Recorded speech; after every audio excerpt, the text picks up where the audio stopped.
Two statements are equivalent if they have the same truth value in every possible situation. In this example, we want to find out if the following statements are equivalent, not P or not Q, and the statement not P and Q.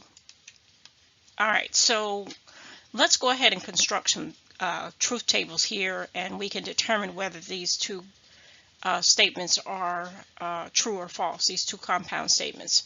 So let's go ahead and do P and Q, and as you know, these are the different possibilities for outcomes of P and Q. Now let's proceed with not P. And you know, not P is going to be the opposite of P. So for example, in this case, if P is true, then not P is going to be false, and vice versa. So let's go ahead and fill that in. We're going to have a false. The next one is what? Yes, false. And if this is false, the opposite of that is going to be true. So not P is going to be true, as well as the last one.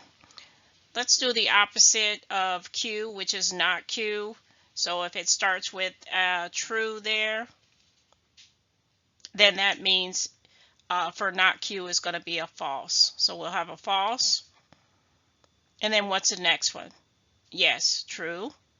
And the next one? Yes, false. And the last one? Yes, true. All right.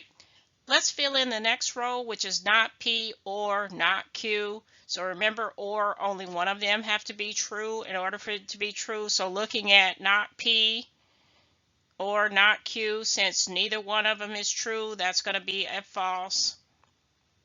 Let's take a look at the next scenario. One of them is true, so that's going to be a true. Only one needs to be true in order to be a true.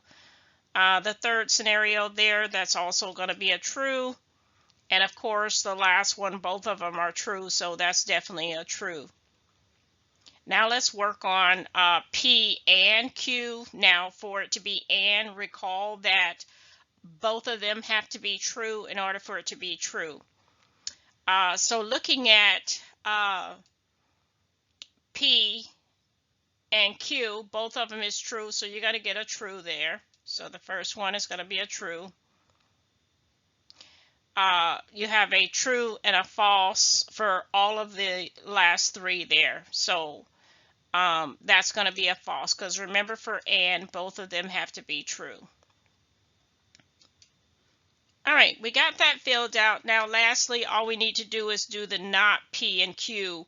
So we just found P and Q. Now all we need to do is just do the opposite of those. So the opposite of true is obviously going to be false. And then all the others, the opposite, they're going to be all true.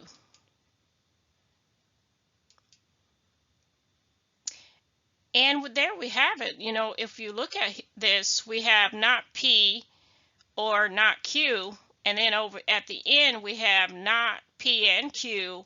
We can see that their outputs are the same. It's a false, true, true, true. And there, that's the proof that not P or not Q is equivalent to not P and Q.